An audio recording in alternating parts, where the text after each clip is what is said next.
You are watching She Takes on the World TV. I'm your host, Natalie McNeil, and on this episode, I'm joined by my soul sister, Alexi Panos. She shares her morning routine, the through me process she uses to make inspiring content for tens of thousands of people, and she gives us a creative challenge to take on this week. Let's dive in. What is the first thing you did when you got up this morning? Well, this morning and every morning I take a deep breath in and I just say my gratitudes internally. Thankful for this day, I'm thankful for this gift, thankful for my husband who's lying next to me, snuggled up, and thankful for the sun, because I always sleep with the sun where it's coming right in on me, which is really great. Yeah, me too. I never shut blinds. No. Are you the same? Yes. Let the sun pour in. It's so good because the sun cycles actually naturally wake up our body and energize our bodies. What happens after that? When you get out of bed, what does your morning routine look like from there? And I know that you're traveling so much right now. Yeah, so morning routine from there, it can differ depending on where I am, but I always try and find nature. So whether it's a walk much like this or the ocean, I find a way to get out in nature for a minimum of 40 minutes and do a walk and get out and allow my energy, my chi to start flowing. And as it's flowing, I'll let my thoughts kind of come through. I call it a through me exercise. So as you know, I'm creating a lot of content all the time. And sometimes I don't want to rely on my own intellect for my content. Sometimes I can understand that. Yeah, sometimes I need to trust something greater than myself to work through me. And I find when I'm in nature and I'm tapped into, you know, these beautiful trees and the grass and the ocean, something else comes through. And it's really amazing. I'll just plug in my headphones, go for a walk, all of a sudden, boom, download. So I'll just record it or I'll shoot a video. Magic. Every single day you're doing this? Every day. Every day? Yeah. Okay, so you go out onto a trail or you get down to the ocean, and do you first take time to reflect and meditate, or is it just sitting and being and taking in everything around you, and then you're hitting record? So it can differ. Like sometimes my body is feeling a bit more still and I'll settle in and ground to wherever I'm at for maybe 5 minutes in silence and stillness. But then I move. Movement for me, I found, it's a channel for energy. And whenever we're feeling blocked or whenever I'm feeling blocked creatively, movement is the greatest access point to my creativity. So I get moving and I'll power walk down the beach, or I'll do a little run or a jog or a hike. And that movement in my body actually moves through the ideas and gets my creative brain just charged up. I love that, and I think that is going to be my challenge then that I take on with our viewers for the week, is getting out. And I like that you go and you create content while you're moving through nature, and I know that you don't publish all of that content as well, but it's good just to be fine-tuning your message. Is that why you do it? Totally. For practice, for... Yeah, it's honing in on my voice. I feel like when I first started making content, there was so much pressure, especially having a background in television, there was so much pressure for it to be perfect. And I would, my message isn't perfect enough, I need to do this again. And there was just so much pressure around it, and it became less about service and more about me. And what I've recognized through just doing it every day and creating every day, it's sharpening my tool. You know, it's sharpening the channel so that more can come through so I can serve more. And sometimes I'll listen to them and I'm like, we'll save that one for now. That's not going to be published. But for the most part, I publish at least, 3-4 times a week, if not more. Yeah, I love what you say about perfection with content, because that's been one of my biggest struggles as well. Yeah.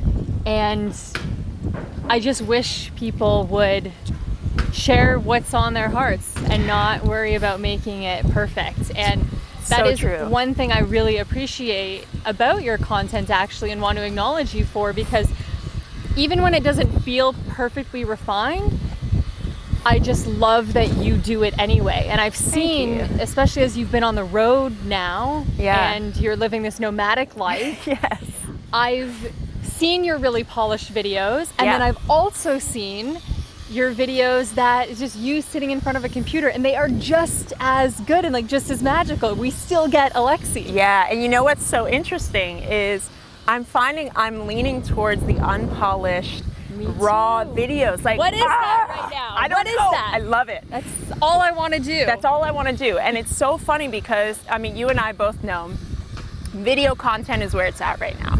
If you've got a business, you've got to be using video to tell your story. And I find that the polished thing, while it's amazing to be able to edit and have all these cool graphics, to have a real conversation with people, I feel like is what we're all really yearning for, is a sense of community and belonging and relatability. And the way we can do that is just by flipping our phone on and hitting record. And it's something we all have access to so quickly. It makes such a difference with our community and our customers. They feel like they actually have a friend and not just somebody who's trying to, like, you know, I'm trying to earn your business. No, I'm trying to actually create a relationship with you, which is huge. Beautiful. Do you have any bad habits? A lot. You do. Of course. I'm human, of course I do. That you do not even want to try to break. Like, you know it's a bad habit, but you're like, I'm going to do it anyway. Yes, I have one that's like blaring in my mind right now. I have a sweet tooth, and I love delicious, but like really good and fine ingredients, but sweets, like chocolate and cookies and brownies, and I love to bake. It's like nostalgic for me. I used to do it with my yaya, my grandmother. What's the last thing you baked? Last thing I baked was vegan, like double chocolate vegan peanut butter cookies, which are like... Those sound amazing. They're amazing. I'll have to make some for you. Okay, that would be great. Yes. How do you end every day? So I end every day with a closure of my day, and my husband and I do this together. What were the top 3 highlights of our day, or what were the top 2 highlights of our day? And it allows us to really reflect and look back on the day and mine for those beautiful little gifts. And some days it's easier to find those than other days. Some days it's like, sitting there for 5 minutes. Yeah. But on those days when we have really tough days, it's amazing to look for the gold. And we look for the lessons. And Preston and I will also do this thing where we'll talk about our breakdowns. It's like, okay, what breakdowns do we have this week? Well, this happened. Okay, what was the breakthrough? What was the lesson we learned? What do we want to put into place, and what are we committed to for next week?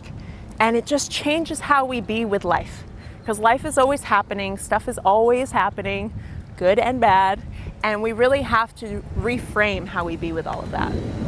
When you're having the breakdown, what is your process for getting to the breakthrough? What is your process for working through that when you feel stuck, or when you feel like you're not being productive and you're just not focused because that thing is what's consuming you? Yeah, well, you know, I let myself be human for a moment and I move into it. You know, some theories of thought will say, oh, just, you know, reframe really quickly and avoid the problem.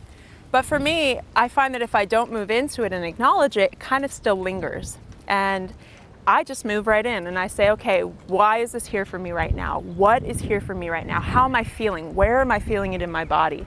And I'll just move into that space. I'll allow myself to have a mini meltdown if I need to for like 5 minutes.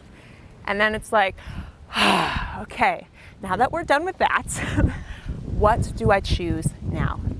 And what do I choose now? That question evokes so much for me. It evokes the lessons, it evokes direction, it evokes resourcefulness, and it just allows me to access parts of myself that I just didn't even know I was capable of. I love that. And recently, there was something that you posted about where it was keeping you up at night, or you got up and you ended up just journaling and processing for most of the night. All night. And I was like crying and in it, And for you, was that a matter of needing to go in it at that time because you wouldn't have been able to sleep, you wouldn't have been able to move forward on anything else? Yeah, and think about how many times we as entrepreneurs and business owners, and women especially, were told, like, just move, keep moving, move past it, you know, get to the solution, get to the outcome. And I lived my life that way for so many years at the cost of my emotional health. And what I recognize is when I have something that's burning inside, that's keeping me up, and I'm unsure of what it is, it's my duty to honor that, everything shows up for a reason. Everything here in life has a purpose. So even my pain and my moments of being unsure of what the pain might even be, it all has a purpose. So I've recognized for me in those moments, I really get to tap into what's here. And in that particular moment, I just kept asking, what's here, what's here? And I did the Ho'oponopono forgiveness exercise, which was amazing. And I unfolded this whole thing that I didn't even know was just lying right underneath the surface. And it inspired an amazing video within my community. And it just sparked a conversation that ended up being one of the most profound conversations I've had with my community to date. So I love that. And I think people do need to just stop sometimes and not try to push through everything. Yes. Because people will ask me often in interviews and as I'm traveling and speaking, like, what do you do when you're stuck? Or like, if you really don't feel like working today, like what if I have something on my mind and I really don't feel like working? What are your tips for getting through it? Yeah. And we don't always have to be trying to get through it and push. And we can get through it. And how many times have you done that? And have I done that? And we get through the thing and we get to an outcome, but the outcome is kind of peppered with that thing. It's got a little bit of resentment in it, it's got a little bit of stress and overwhelm, versus coming to it with this beautiful resolve of, okay, I've handled what needed to be handled, I've done it in an effective way, I wasn't a victim to it, I was responsible for it, and now I've created this thing from a space of pure love and joy, which makes the thing just become on fire, right? And this is like the next level of entrepreneurship, and I love seeing so many conscious creators and entrepreneurs that are creating from that place that is very grounded and rooted in something so much deeper, and you're such a beautiful example of that. And thank you so much. Oh, of course. For joining me today. This is great.